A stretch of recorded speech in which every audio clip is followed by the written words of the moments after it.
Greyfriars. So this is the site of the Leicester's Franciscan monastery. It was first built in the 13th century. It was demolished during Henry VIII's dissolution of the monasteries in 1538. Since then, its location has been completely lost. We've never known where the buildings of the monastery were. After the monastery went, the whole of the Greyfriars precinct was bought by a guy called Robert Herrick, who turned the whole site into his mansion and house. Now we think the mansion was over this side under these buildings. The rest of the site was all his gardens, and in his garden he used to have a pillar saying, "Here lies the body of Richard III."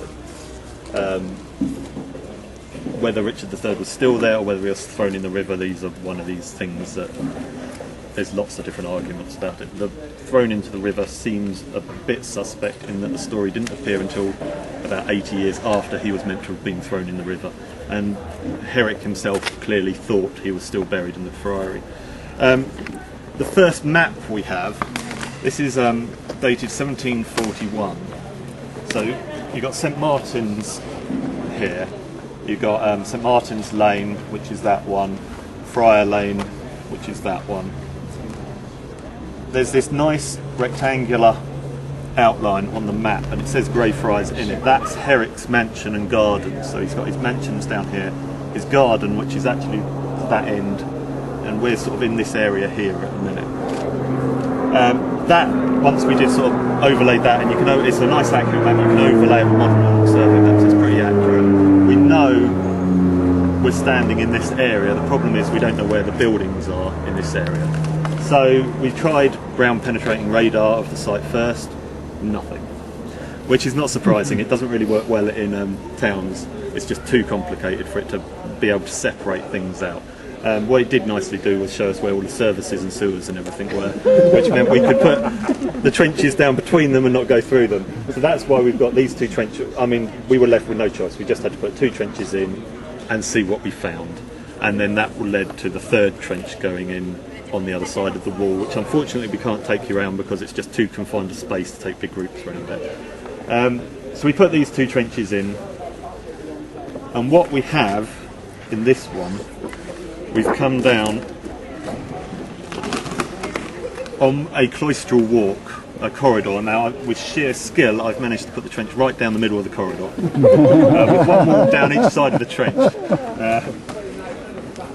So what we have in the trench, on this side, is actually a bit of surviving wall, and the bit where it ends this end is actually a doorway, which is incredibly lucky to find. On the left of it, all of that sort of muddy, cream-coloured stuff, that's actually the floor still, and it's where we'll see a better bit around the other side, but it used to have tiles laid on it in a diamond pattern, and they've all been salvaged when the building was knocked down, and you can still see where they were by they left an imprint on the mortar that they were set in. So that's one wide of the side of the corridor. It's about 2 metres wide, and at the other end of the trench I've picked up the other wall.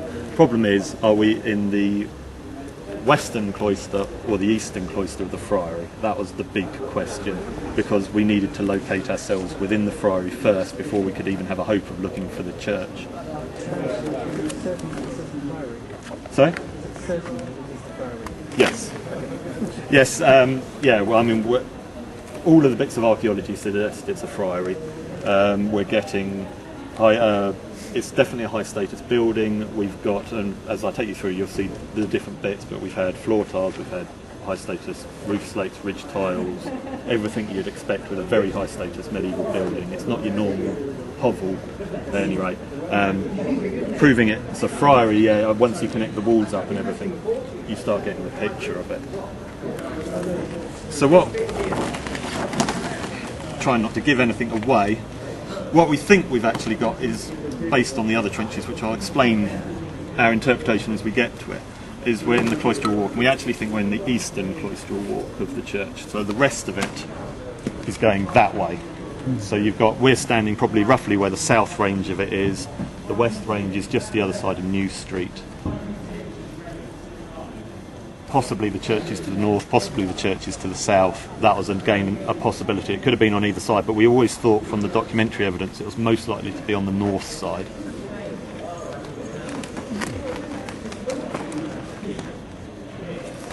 This is going to be a long day, I suspect. What was the date of Herrick's?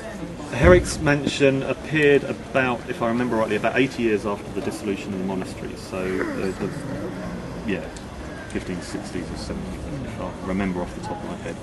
I'm not very good at dates. Normans, or were they not? He was, I mean, Robert Herrick was one of the town's aldermen in the 16th century, so what the family descendants are, I don't know. So. They've got quite a few Herrick commemorating in the cathedral, yeah.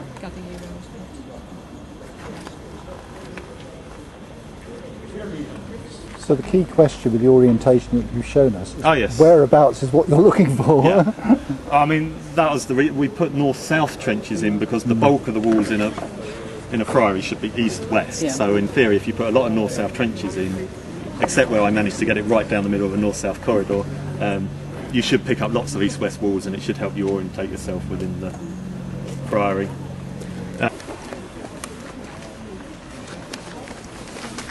So we're currently standing on the eastern side of the eastern cloistral walk, and we've still got a bit of floor surviving down here, and you can see the tile impressions as I was telling you about. The corridor carries all the way down the trench. There's a step down, just a step in level, and you can actually still see some of the floor tiles on the bottom of the step.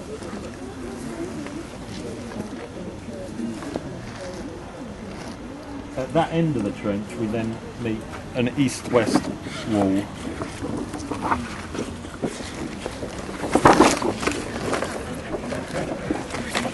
Here, just at that end of the trench, and it's leading off into a set of buildings running that way. So that was going to be our first possible clue as how to pin down where we were in the friary. Just so it's orientated the correct way. So we're standing here at the minute, and the range of buildings we have in that area, we think, we're fairly certain now, is the chapter house, and that instantly locates us in the friary. The chapter house is always on the east side of the friary, and it's always just south of the church.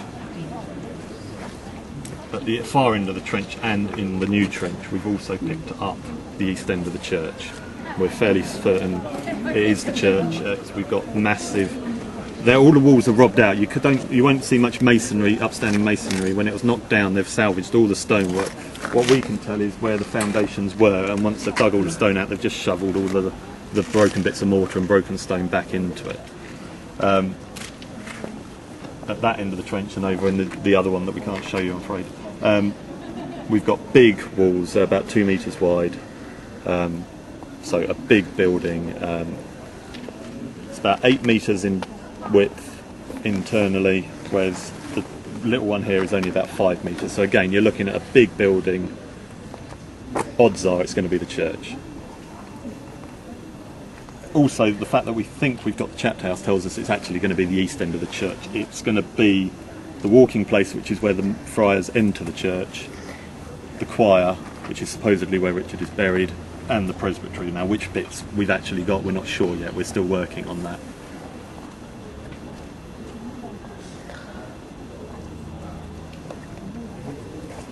So then the rest of the church, the nave would have gone where those houses are at the end. The nave would have gone across like that. Again, we don't know how long. Sort of good-sized church, about 60 metres long. So it would take us over New Street, just into the car park and the houses on the other side. I mean, this is going to be, if we ever get to do any future work, these will be good things to pin down, try and find the West Range and the South Range. Any questions?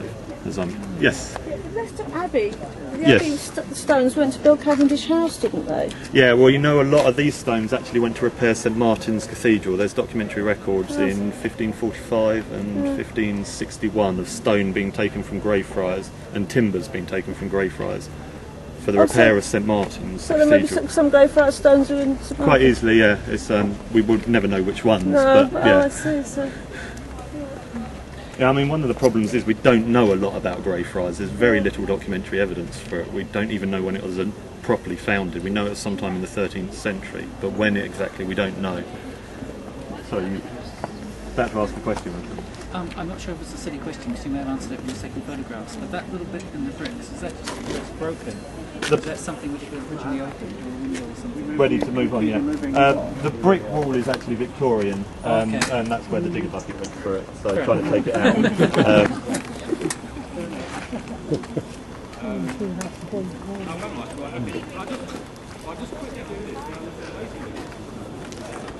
And then we've got these two, there's a low stone wall here and there's actually another one on that side as well. And what they actually are the benches for the chapter house.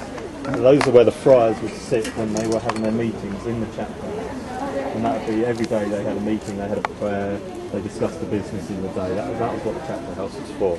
And yeah, so these are actually, it's amazing to find them because they've survived because they've taken the walls out and these are actually just inside the walls, so they haven't bothered taking them. So yeah, amazing that they've actually survived. So, but, I mean, that was the clue. As soon as we found those benches, one going down each side, and again, it's got a mortar floor with diamond patterned floor tiles on it.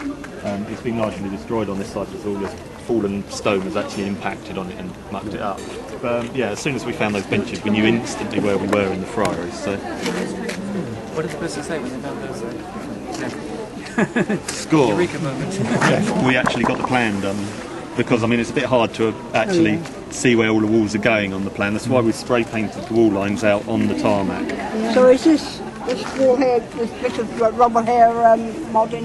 No, that's from when the friary was knocked down in the 16th century. When they've been knocking the walls down, they've been dropping the bits of stone off the wall as they've sort of gone from top to bottom. Yeah. And it's just sort of hit the floor, and because it's coming from height, it's actually broken up the floor. So, yeah. I mean, you can actually see there are a couple of floor tiles actually being driven into the ground. Oh, you mean that square? Yeah, that square one there, that's a broken floor tile. That was where we found it.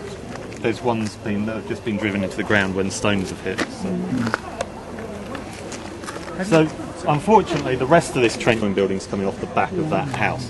But what we do have, where I've put the two striped poles, they represent where the two walls of the church are. We do actually have them in the trenches. It's just very hard to see what they are in this trench, but we have them much clearer on the other side.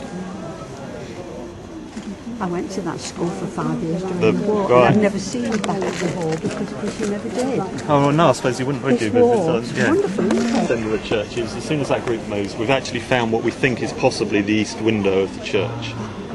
We've got all of this tracery, and you can actually compare it to that window. That window's Victorian, but it's in a medieval style. It's in a style called Perpendicular, which is sort of 15th century.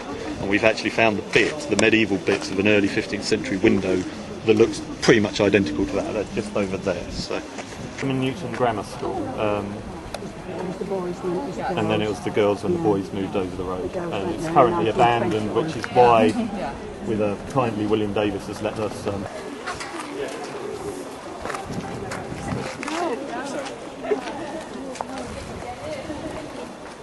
You sort of start looking at that window, you can actually start working out which bits of the window they are. We put them out roughly in the sort of the right order.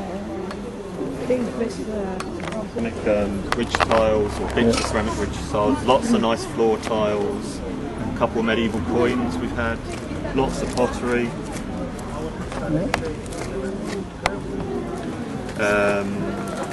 What else we had? A Roman coin, randomly. You have to remember Leicester's 2,000 years old, and there will be Roman buildings underneath all of these medieval ones. They're just so deep down, we can't see them in these trenches. Yes. To be honest, is that the mason's mark? It's either the mason's window, so they have to mark up all the joints. A couple of them have also got a 6 on it as well. Scratch, as it were. It may just be a scratch. Yeah. Some of them have got a 6 carved on them as well, which again is possibly a mason's. Yeah. Because they were paid a piece rate per piece, yeah. Yes. So that's why it has their mark, and then they more can likely it's a mark for a piece rate, I would imagine. Yeah. The ones at York, have you seen the ones at York? Quite possibly, yeah.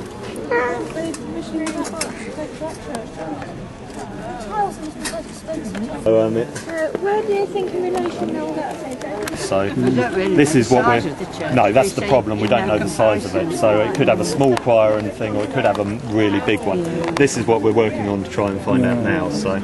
Do choir burials have any? I don't know much about any sort of order of preference. Do you get stuck closer to the altar? Well, I mean, you could sort of argue because he's the king, they're going to put him as close to the altar as possible because he is the king, but then he is a deposed king, so maybe they don't want to be that blatant about it. Also, at that point, the friary is already 300 years old, and the bits at the altar could actually be occupied. We know at least 2 masters of the entire Greyfriars Order in Britain were buried in this one. So, I mean, there were other, and also the founders of it were buried, and you'd sort of think that maybe they're probably nearer the altar. So, it's a big area to sort of still to narrow down.